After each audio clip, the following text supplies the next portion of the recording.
Making the move from secure accommodation to independent living is a big step for a lot of people. We asked people who have done this to tell us about their experiences. Being anxious before leaving, I would say 99% of people will be anxious. They don't know what to expect, especially if they're institutionalised, been there for quite a number of years. They ain't going to know what's happening, you know what I mean? People go in with the old phones where you used to just text, you cut them out, they've got all these digital screens that could make them panic. Cars, nowadays they have like CD players built in with DAB. Back then all they had was tapes. So it's all about adjusting. And if they can't adjust, they get anxious. And when they get anxious, they get unhappy. And when they get unhappy, they get depressed. Not rushing the transition and gate fever. Basically what that means is, say you're having a transition from a hospital to a residential.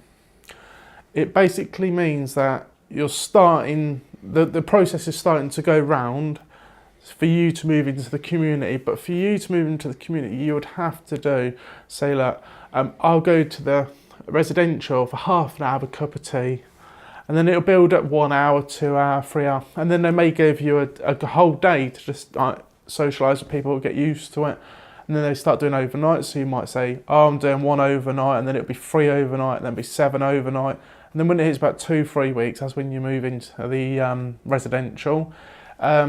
Gate fever, best way to describe gate fever is you're in hospital and you find out you're leaving. Well, gate fever as it is, people get so scared that they know they're leaving, they don't want to leave. And that's what they class as gate fever.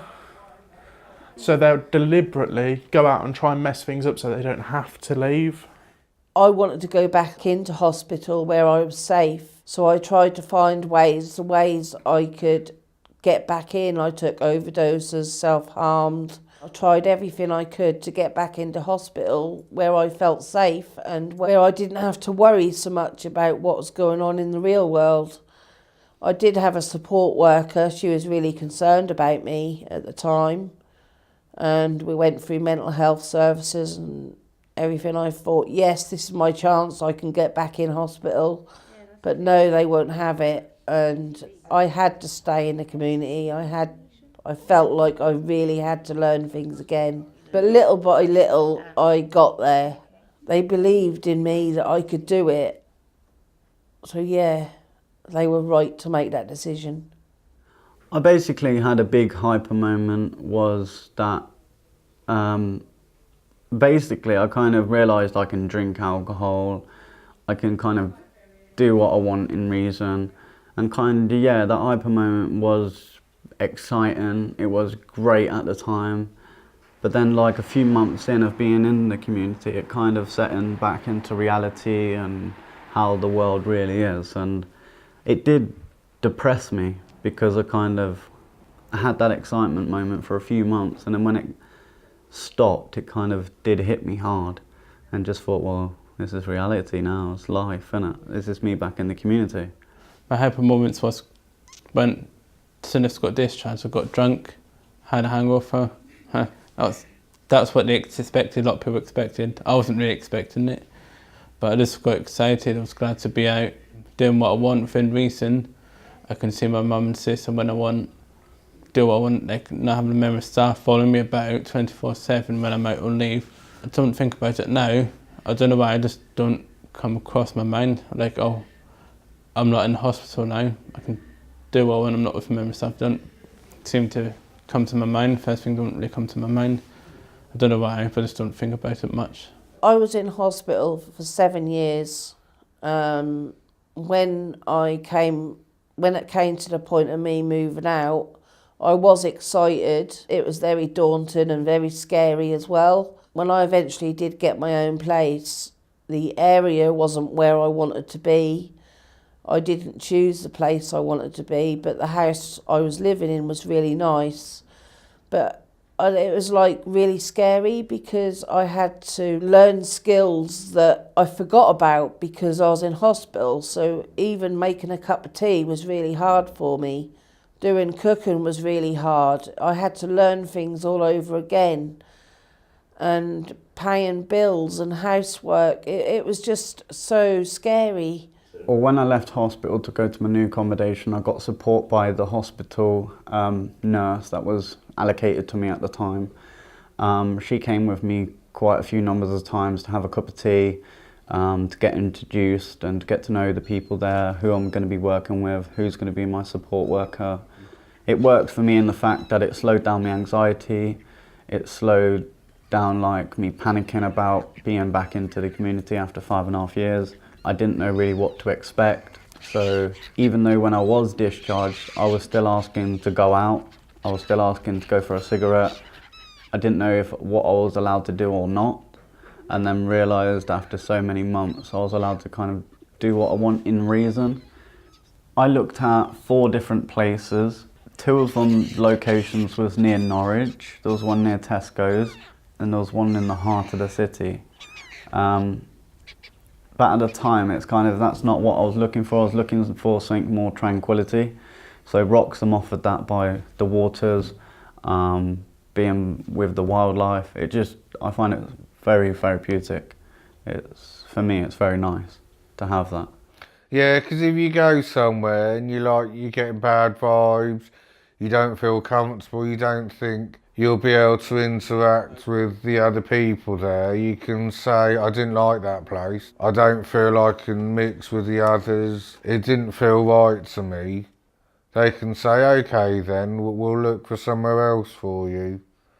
If you feel like it's going too fast, just to like tell the staff, it's going too fast, can we slow this process down? And they'll quite happily do it. Choices for when leaving a secure service: where you want to live, what area you want to live in. Do you want to be near the city? Do you want to be in the countryside? Do you want to be in a quiet area? The surroundings. Do you want it to be a nice area? Rough. They're all varieties. You choose the life you lead. If you want to take one route, you take that route. You take the other route, you take that route. At the end of the day, it's up to you what you do with your life. Getting the right support from the right people at the right time can make a huge difference to people's lives and putting them on the right track ahead. Knowing what support you'd get. Say if you went, for instance, you went into a residential, they will work on things like budgeting, helping you cook maybe, making sure you're hygienic, you clean your room. So they're the sort of people that will prompt you. And the difference between that and a supported living is once you've moved to a supported living accommodation, you have to pay bills, you have to know exactly what you're doing, you're cooking, you're showering, budgeting, building confidence. Some people haven't got confidence, got low self-esteem. Like my mate found that when they built a gym in the hospital, that got him his confidence, it raised his self-esteem. So more self-esteem and more confident he would get. He used to be very shy, he used to be really quiet, but yeah, now he's bubbly, he interacts well with people, he listens to people, they listen to him. From my experience, I felt if there's one person organising, searching for where to live and communicating with people, it would be a lot better than having lots of people making emails and making phone calls, because it just gets confusing over what's being said and what's being done. It's just easier having one person dealing with it. I've got 3 really good support workers at the moment. They are absolutely lovely and they help me with my day-to-day living and support me with my daughter. Without them, I don't know where I'd be. They're very understanding and they take on board what I say. Their aim is to get me to move more into independence, which I find really, really scary. So it takes them even longer to do it because I feel quite reluctant to become independent because it's a scary thing. It's a good thing to have an outreach team. For instance, if you're not very well and you feel like your mental health is deteriorating, there's always an outreach team number you can ring, speak to them, explain exactly what's happening. And if they feel you need to go back into hospital, their doctors will be sent out to you. But if not, they'll send your doctor out as soon as they can to speak to you, see maybe extra medication, maybe, just to tide you over until things die down, maybe. An outreach team is basically like a crisis team. They deal with things like depression. If someone rings up and says, "Oh, I'm really depressed, I'm going to hurt myself," they're the sort of people that would talk you down, say, "Look, make yourself a cup of tea, put some music on, try and take your mind off things." Their backgrounds, it could be CPN, which is like a community psychiatrist. It could be a mental health nurse. People like that, forensic psychiatrists maybe. You've got support workers that you can talk to if you're feeling down, low, or if you're worried about anything, or you've got problems and it's too big to try and deal with on your own. You can speak to the staff about it and they'll help you with it.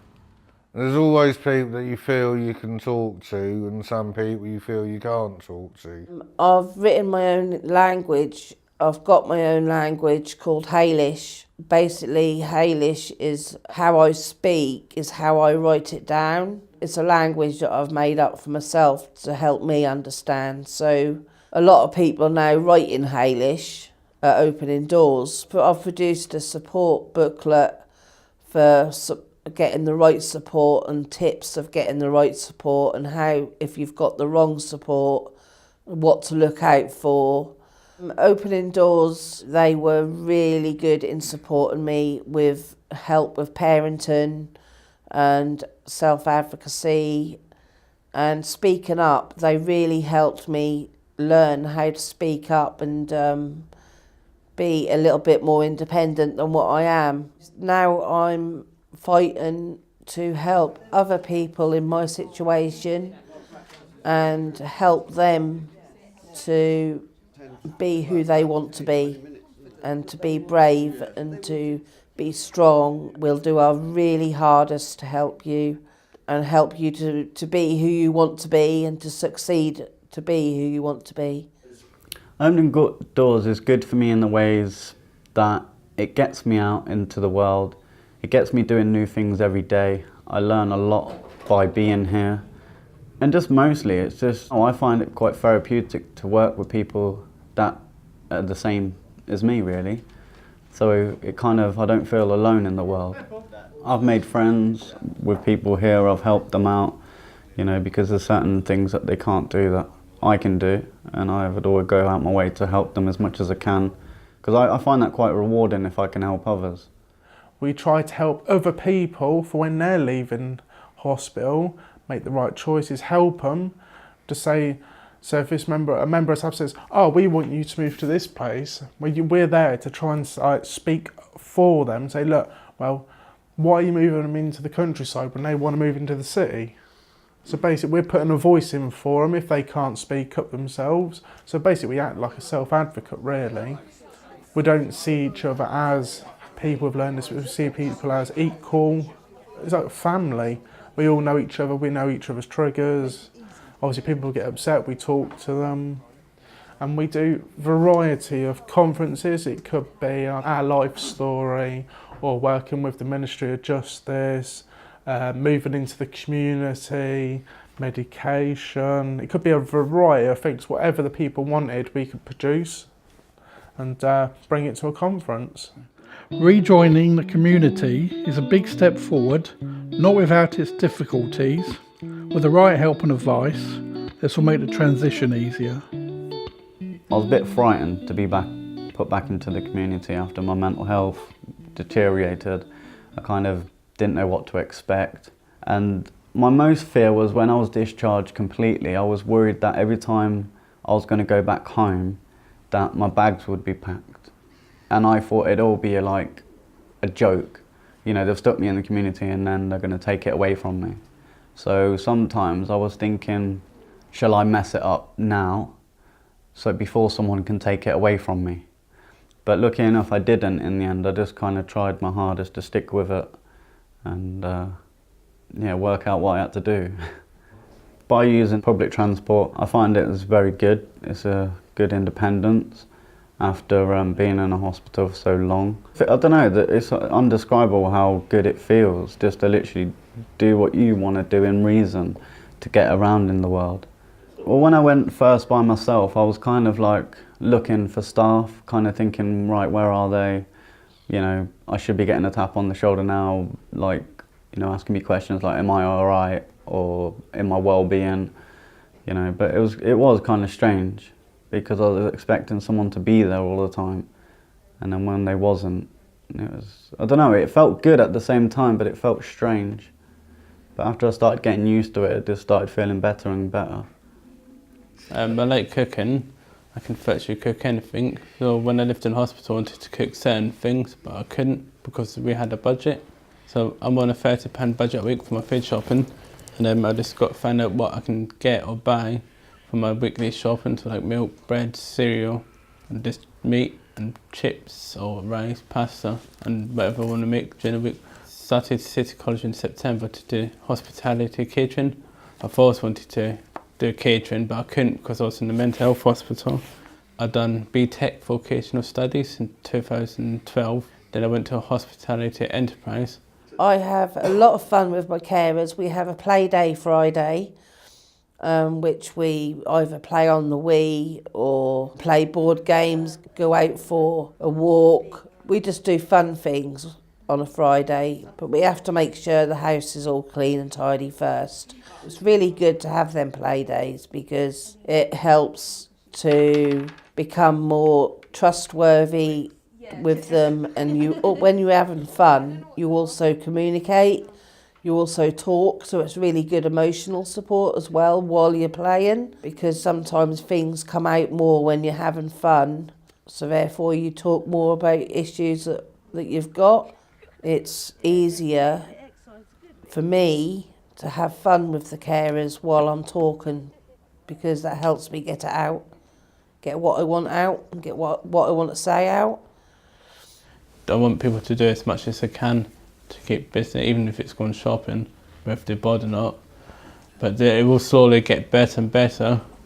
You need to get a job because it's not good for your mental health.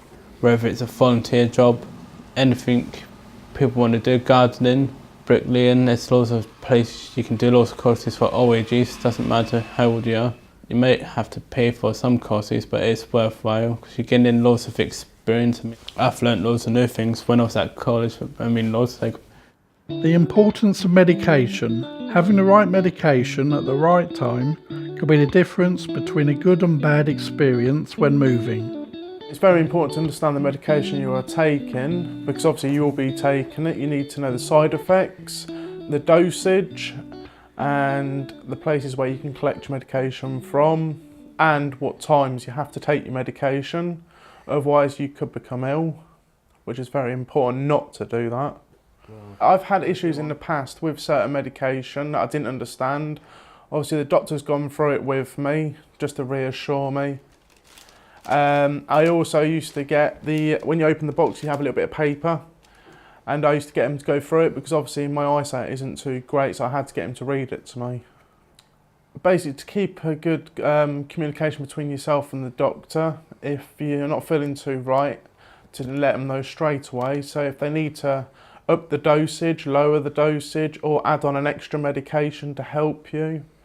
It took quite a few number of years. They tried me on pretty much everything really, and it left them no choice to put me on a tablet called clozapine, which is monitored by Helston Hospital. I have to have regular blood tests, but I cannot pick up the clozapine from a normal pharmacy. It has to be distributed by a person that's licensed, and the people that are licensed for that are Helston Hospital. Having a routine's really good. It helps you to remember what times to take certain medications. For instance, me, I have to have 1,000 ml in the morning and 1,000 ml a night of mood stabilisers. And if I miss 10 minutes, I could feel a little bit ill.